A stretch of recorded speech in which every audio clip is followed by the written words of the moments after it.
The Young and the Restless spoilers. Full Friday's update, the 3rd of July, 2026.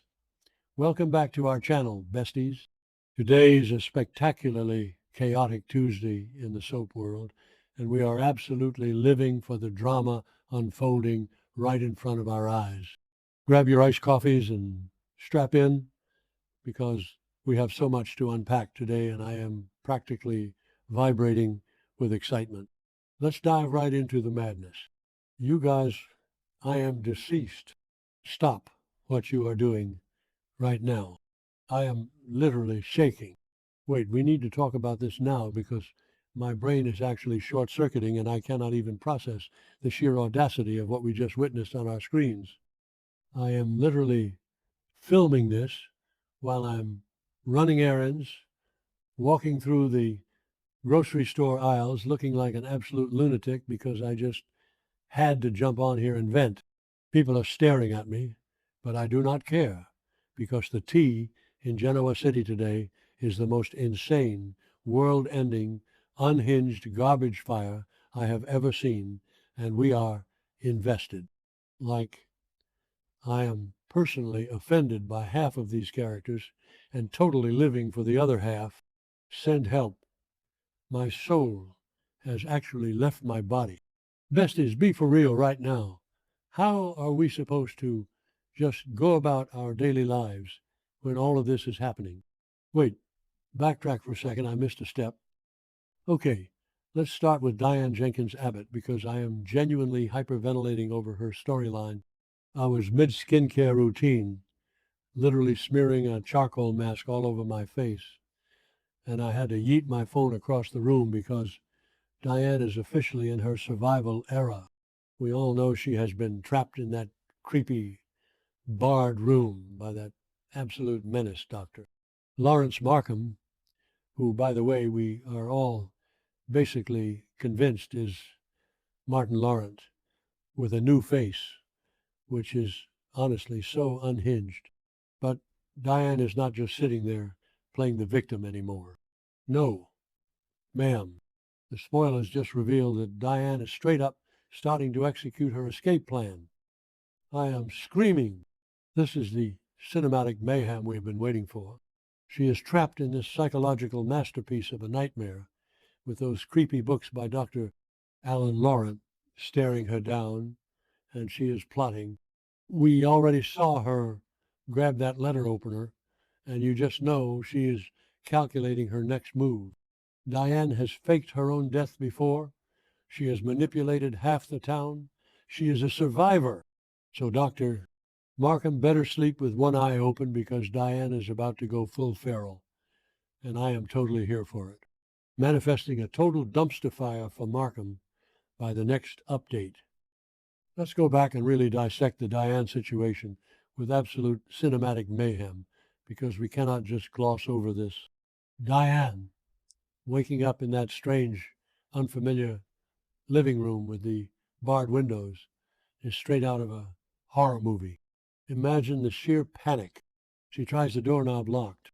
She looks at the windows barred, and then Dr. Markham walks in, gaslighting her to the absolute maximum, telling her she had a severe mental breakdown and that Jack, her own husband, agreed to let him treat her. The psychological torture of that. Diane is standing there, clutching a makeshift weapon, realizing that her entire reality is being manipulated.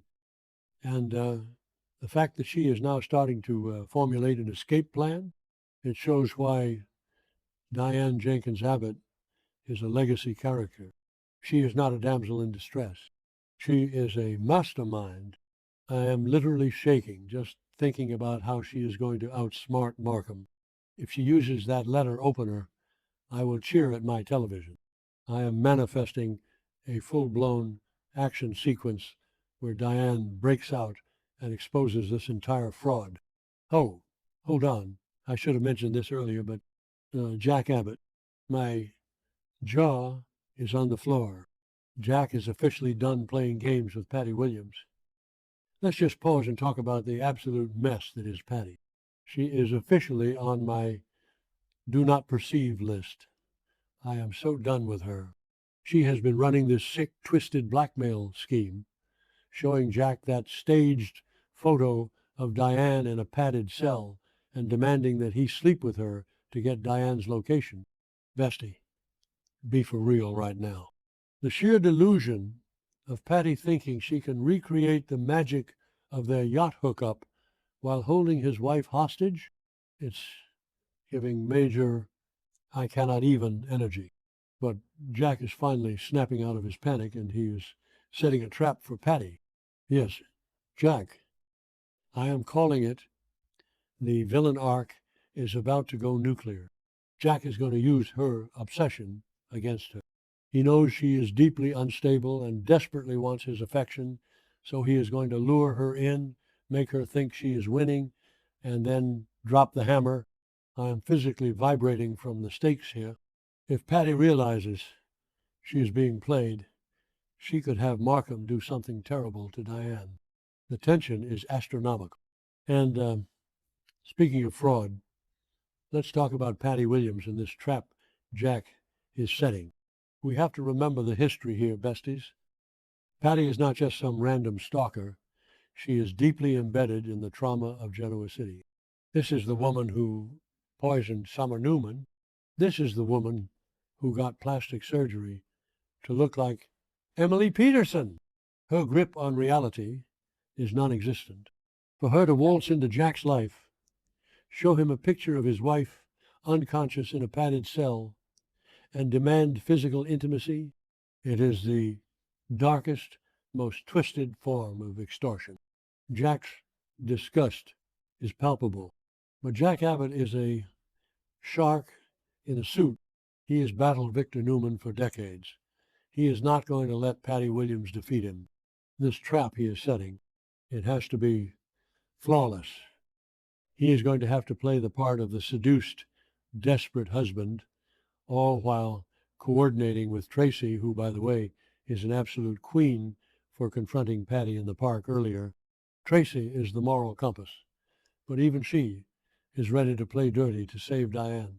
The Abbott family is mobilizing, and Patty has no idea the storm that is about to hit her. I am genuinely unwell over the suspense. Wait, I'm glitching. Okay, back to the main event.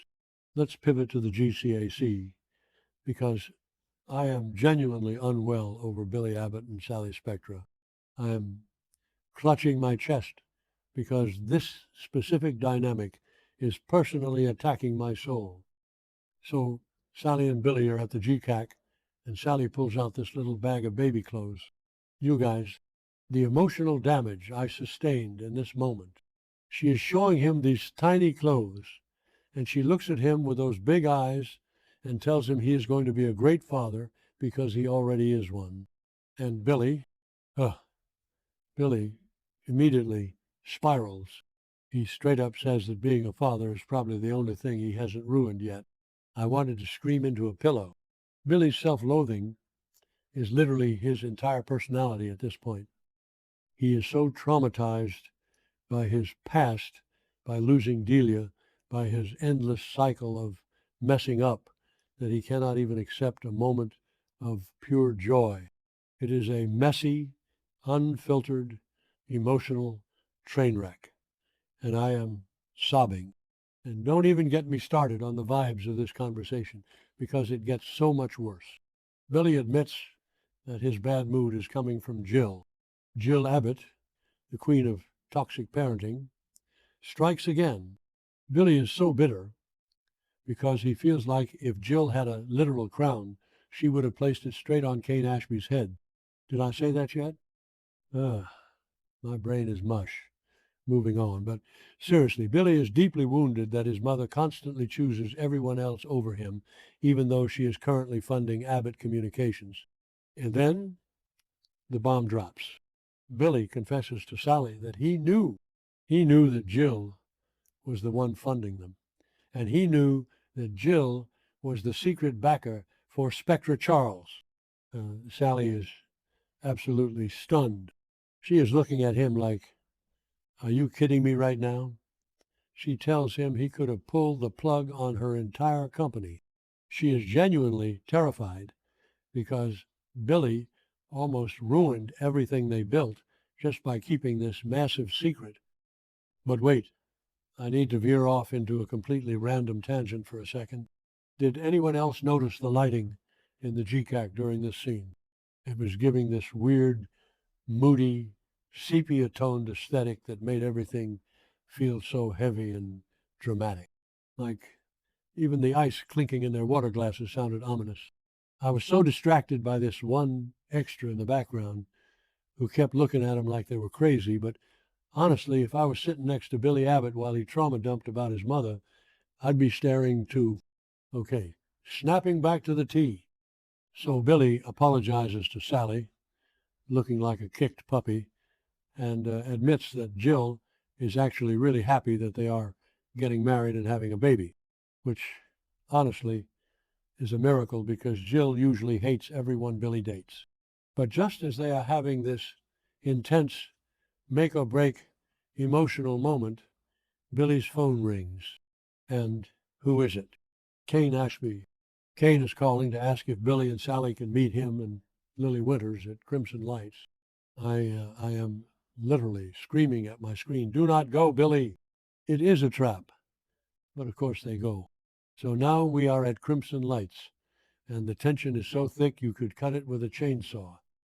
Let's backtrack to Lily and Kane for a second, because before Billy and Sally arrive, Lily and Kane are having a massive standoff.